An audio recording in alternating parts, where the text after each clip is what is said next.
Well, this is a really wonderful day. 2 years in the making, maybe more actually.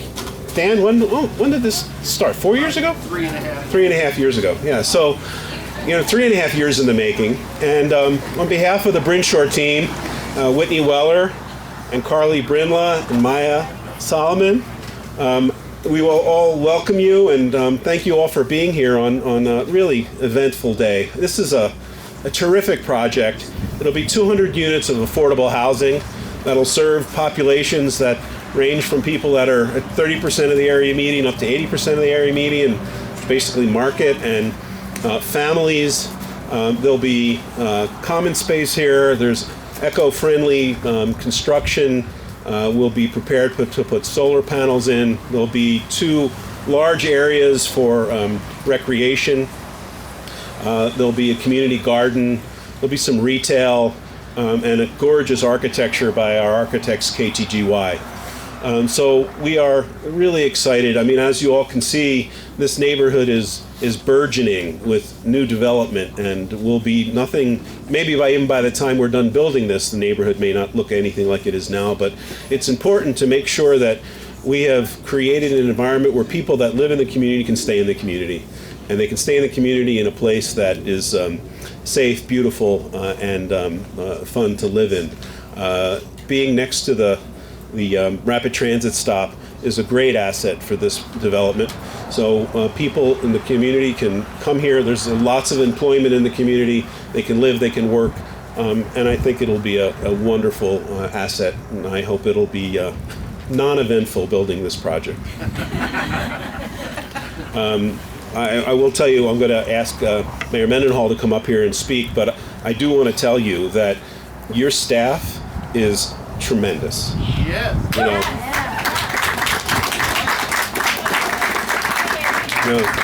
Where's Danny? Where is he? He's outside? Oh, God. So the folks from the RDA staff, they are spectacular folks to work with. They are truly partners.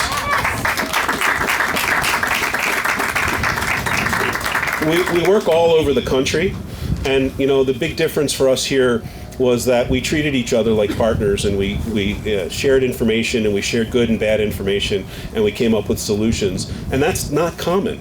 It really is not common. So hats off to them, and we're so proud to be part of this community, and proud to be part of the Utah community. So, Mayor, I know you're cold, so I'll try to be brief. Here you go. Thank you. Oop. I'm going to abandon my 3 pages of remarks because I'm only the second speaker, folks, and I know there's a lot of people who have a few words to say about this project. But I remember back in 2017 when I was a RDA board member. Anna was on the board with me. Councilmember Valdemoros, Councilmember Poi, Councilmember Petro are all here, because this is a big deal. And in 2017, we authorized Danny and the RDA to buy the Overniter Motel. And that's not something we do very often. We don't buy motels. We let our partner Dan Nackerman at the Salt Lake City Housing Authority buy motels. But this motel was blighted. It was a detractor from this neighborhood. And it's in a perfect spot to not just make connections for community, as David said, but this whole project actually builds community. It's not only housing, the childcare facility, 5,000 square feet of childcare happening here, retail partners happening here. This is community, 2 acres of community right here. And what's going to happen across the street at the Power District, yet to come, but there's 100 acres of future awesome development potential there with our partners at Rocky Mountain Power. So thank you to the RDA board members who are also our city council people for helping keep this project going. It was complicated. It was complicated. But here we are. Here we are in the snow, in the ground that's ready for housing and community to be built upon it. So thank you to our great partners. And we want to do more of this. Anybody out there in the community, in this room, in this tent right now, who wants to see more community building, Salt Lake City wants to work with you. So I'll hand it back to you, David, and thanks for being here. Thank you. So these projects don't happen without financial partners, and Goldman Sachs is our investment and debt partner, and they have been spectacular to work with since, as you said, there have been a few issues along the way, and we have had to do a few things that are a little extraordinary. So I'd like to ask Michael Orr to come up and say a few words and thank him. Well, I'm not usually up in front of people speaking, so I do need to have my written remarks to look at just in case. But good morning, everyone, and thank you all for being here. It's great to celebrate the groundbreaking of Spark. I'm Michael Orr, Managing Director in the Urban Investment Group at Goldman Sachs. First, I'd like to thank Mayor Mendenhall and all the elected officials for your collective leadership and partnership to really make this a reality. It is truly a public-private partnership. I'm going to go through a long list, but I'd like to thank Housing Community Development, the Housing Authority of Salt Lake City, Utah Housing Corporation, the RDA, Only Walker Loan Fund, and City Community Capital. As you can see, there were a lot of different partners that really made this project a success, and everyone was really deeply committed to affordable housing and to making this project a reality. Which brings me to the team at Brinshore. I think I speak for everyone here when I say thank you. Thank you for your hard work, for your creativity, and for your ability to bring all these pieces together to develop for this project. This was no small feat, and your leadership expertise shine throughout. The Goldman Sachs Urban Investment Group is a multi-asset investing and lending business that's committed over $14 billion to community and economic development projects throughout the country. Throughout the state of Utah, we've committed over $1.3 billion, helping to create or preserve nearly 8,000 units of housing, the majority of which are affordable, and over 500,000 square feet of office, retail, and community facility space. When we first were introduced to this project, we saw immediately the vision that the RDA had for the site and why they selected Brinshore to lead the development. Spark is more than just a housing project. It's a mixed income housing project, providing a range of housing for incomes, as well as units specifically designated for extremely low-income families. It's transit-oriented development, as we can see here, providing convenient access to transportation, which is much needed for low-income individuals. It provides green building and healthy lifestyle amenities, as well as space for a childcare center. It's truly a place the community can call home. We are proud to be a part of this project and look forward to seeing the end result when the project is complete. Thank you, everyone.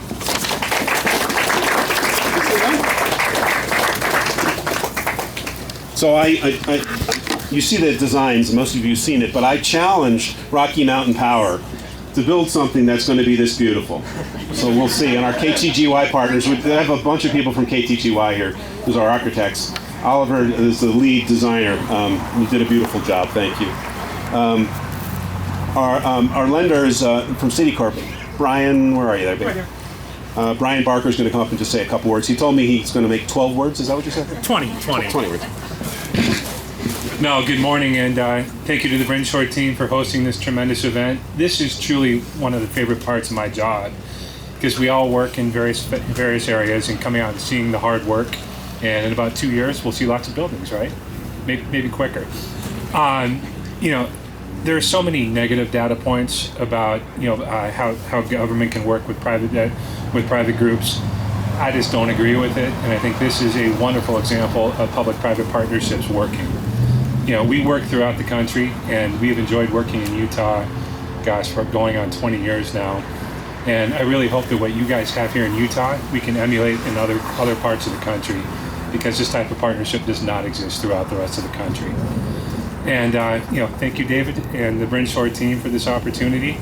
And I think the bedrock of any community is safe, clean, affordable housing. I have no doubt that is exactly what you're going to provide in about 2026, I think, is when people start moving in. 2025, something like that. And something like that, right? There's people living here already. You can tell that I did not prepare notes, but no, we're delighted to be here today, and thank you so much for having us.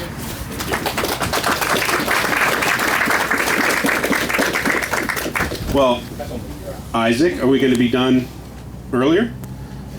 I like the 2026 comp. I don't. Our partners, Wadman, who's our construction general contractor, who did a great job for us on State Street, and we'll see you all in a couple months for the ribbon cutting there, but hopefully. But Isaac, is the man on the ground here and does an amazing job, and we love working with him and the whole Wadman team. So thank you guys. I think Christine Oliver's here. Yeah, she is. Okay, good. So Christine, would you come up and say a few words? And we've been really fortunate to have her and to have Oli Walker involved in the project. Right, thank you. Glad you made it. Good morning, everyone. Thank you. I'm so excited to be here. I don't know that we've given enough credit to the many different parties involved. We've got Utah Housing Corporation, Salt Lake County, Salt Lake City, of course. There are so many different parties involved in this. These types of projects just don't happen on their own. The rent flows to support these types of units are just non-existent. So without the federal resources and the state resources, these projects wouldn't come to matriculation. We have over 40,000 units. We're at a deficit of 40,000 units in the state of Utah for affordable units. There's a big difference between housing affordability and affordable units, and we work in partnership with our wonderful developers on projects like this that wouldn't happen without our resources. The state of Utah has a small piece to play in this. We do the private activity bonding and the Olin Walker funding, but there are many partners that bring in even bigger resources. Oh, I don't need that. I wrote notes and I'm just going off script here. But I want to express how grateful we are and how grateful I am to be representing the governor's office and working with the state legislature. Many more things are happening this session, and I get to be involved in all of them. It's fun and not fun. I think we're all about done there. We've got a couple more days. I do want to point out this particular development is one of my favorite, and the reason is because it's adjacent to a track station. We've worked really hard to do transit-oriented development in the state of Utah. Has so many benefits. And on-site childcare, this is unique. This is not something we see with a lot of our projects. So having those amenities, the coffee shop potential, the quick grab and go, this is going to serve members of our community who, well, how many people know what we make with a family of 4 median income is in Salt Lake City? $102,000. So that's quite a bit. This is going to serve folks in the $80,000 range and below. Plus, there are 4-bedroom units. This is truly, that doesn't happen. I think you do deserve so much credit. Everyone in this room has put this together. So thank you for being the part of our community and providing a product that is desperately needed. So thanks, everyone.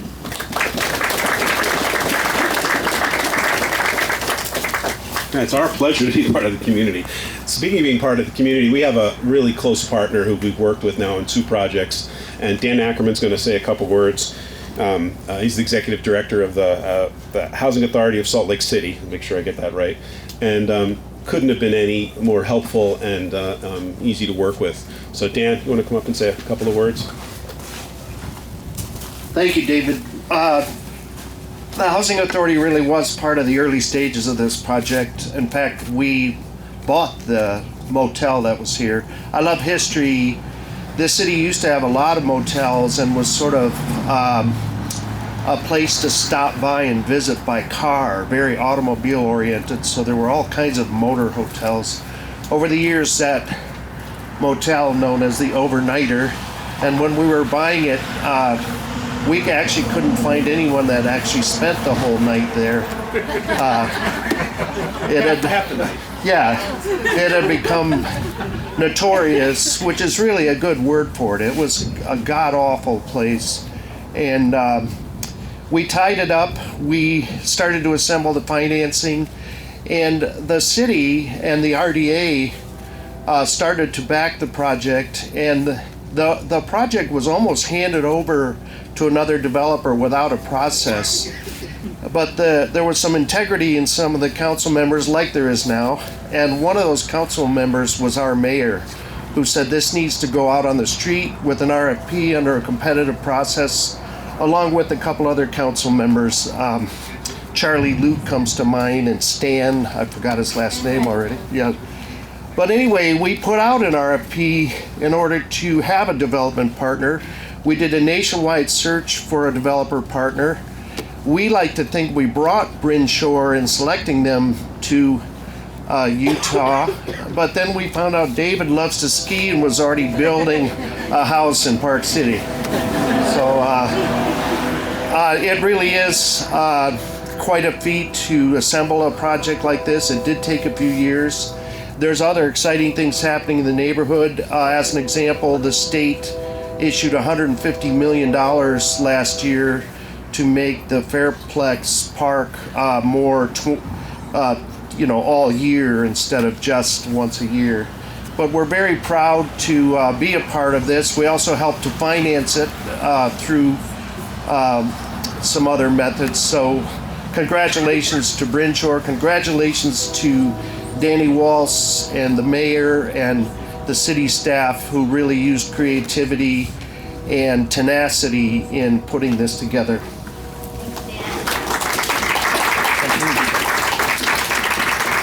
Just want you to all know it's really nice and warm over here. No, you're good. You stay there. It's okay. I want to make sure I don't forget anybody here. So let me look at my little list to make sure that I didn't forget to thank anybody. I'm going to bring some other folks up. No, I think we're good. Is Mike Gallegos here? Is he not speaking today? No? Okay, so we're going to stick down to David Damshin from UHC. Come on up. This project doesn't happen without the resources that come from tax credits and bonds, and David runs the organization, so would you please say a few words? Thanks, David. It's an extraordinary overstatement to say I run the organization. David Amshin, Utah Housing Corporation. It's so good to be with you all. I want to keep my comments brief. Most importantly, on behalf of our team at Utah Housing Corporation, we're honored and privileged to be a part of this project. And rather than going down through any list or reading from any notes, all of you here involved in this project, thank you. Thank you, Mayor. Thank you for our finance partners. If your toes have gone numb, can I see a show of hands? Okay, so brief comments, thumbs up, yes. We're 3.5 days away from Senate Day, the end of the legislative session. And I want an honest show of hands. Have you in the last 6 weeks taken the name of one or more legislators in vain? Be honest. Okay. The essence of the political process is we're all going to find things that we're happy with and things that we're unhappy with. I would encourage you to talk to the governor and members of the governor's team and your representative and your senator when you get a chance, and thank them for a historic commitment to affordable housing. This year, the state of Utah is stepping up to the tune of about $500 million. It's sprinkled around in a number of places, but most significantly, and this is where it really hits home for us at Utah Housing Corporation, we're increasing this. Well, the ink hasn't dried yet, right? There's some things that have yet to happen, but what we're seeing tells us we will likely have a 6x increase in the state's low-income housing tax credit, which is huge. That doesn't get done up on the Hill without all of you proving the value of what we do, seeing projects like this through to full culmination. When we can show these results, those resources will continue to come. And so I thank you for your help in that regard. I couldn't be more excited about this project, but I just wanted to, throw a nugget out and say there's lots more to come, and let's keep it up. As Christina pointed out, we have a lot of wood to chop, a lot of work to do in terms of affordable housing. So thank you all for giving me a couple of minutes. Have a good day. Isaac, no pressure. You heard what he said, that seeing this building gets built. David said that he doesn't run the organization, and that's probably true, but Claudia does. And Suzette and Effie, and where are you? Did they come? Anyway, thank you very much. Oh, they're working. Okay, that's fine. And from the PAB board, I didn't see John Crandall. Did John make it? But McKenna, are you here? Well, I want to thank people from the PAB board. They provide the bonds that we use to finance the project and to generate credits. Councilman, would you please? I'm brown. I'm not made for this weather. So thank you everybody for your time here. I don't know what that was. So I just wanted to thank the RDA staff, the city administration, our mayor and administration for your work before you were the mayor and the vision. One day we're going to look at this site and remember what this was, and we should be very thankful for the work and not giving up. The RDA staff, the city staff, the partners didn't give up. I remember seeing this project come back time and time again with little changes, many of them very big changes. But here we are today, and there are shovels right there in the sun, thank God. So I just wanted to say that this is District 2, but it is the west side. I am across the street, District 1. And my remark says a stone throw from District 1. Don't throw any stones, but this west side deserves this kind of amenities. The west side deserves these kind of projects that bring not only housing and affordable housing, most of those units are, not only affordable housing, but amenities to this district. I hope we have a hot coffee shop one day. I hope we have more amenities like that in this district next to the track station. So thank you everybody, let's warm up soon. I don't know why you say that we had problems doing this, just because we started it before COVID and inflation and all sorts of things that went on. But last but not least, would you mind? Councilman. Thank you. I am Victoria Petra, Councilwoman representing this beautiful district, which is District 1. We are the west side, which is the best side. For those of you who are lauding the private-public partnerships, please follow us immediately after this up to the legislature to tell them that we're good at this and to get them to stop trying to, pass bills that make us stress out, okay? I was lucky enough yesterday to be at the Sorensen Impact Summit, and I heard Van Jones talk about communities like mine, where we're standing. And he said, there's diamonds in the asphalt as long as you know where to look. And I'm so thankful that you all have looked at this asphalt, because we are nothing but diamonds over here. And this is the forward-looking kind of project that allows our diamond nature to be projected out to everyone. The diamond nature that made me want to move here, that made Councilmember Pui want to move here. And it is rightful that we do things like this over here to protect the constituents who have lived here, who have been those diamonds. When this hotel was procured, there were 13 people who were living here. I'm thankful to the people who made sure that their dignity and life was protected. But I'm so thankful for how many more lives are going to be impacted in so many meaningful ways. I'm thankful for the 5,000 square feet of childcare space that's going to be available so that our young people can be nurtured to create the next community here of what's wonderful. There's one council member who hasn't been thanked yet. I would love to thank my predecessor, James Rogers, who has always been careful to elevate what is best about this community and to expect nothing but the greatest things. I am thankful for partners who see the diamonds in our beautiful pavement here and who are happy to shine them and make sure that they're visible to everyone else. Thank you for coming to the West Side Best Side. Please do not leave before you taste some of the delicious food from our eateries. And I look forward to seeing you back when we do ribbon cuttings. Okay, ribbon cutting, we'll have a building, we'll be inside, warm. You're all set, don't worry about it, we got you covered, okay? All right, for those of you who are speakers, please come over and grab a shovel, and let's do a groundbreaking. Thank you all. Get a nice shovelful. Okay, nice shovelful. All right, ready? 1, 2, 3 again. Woo!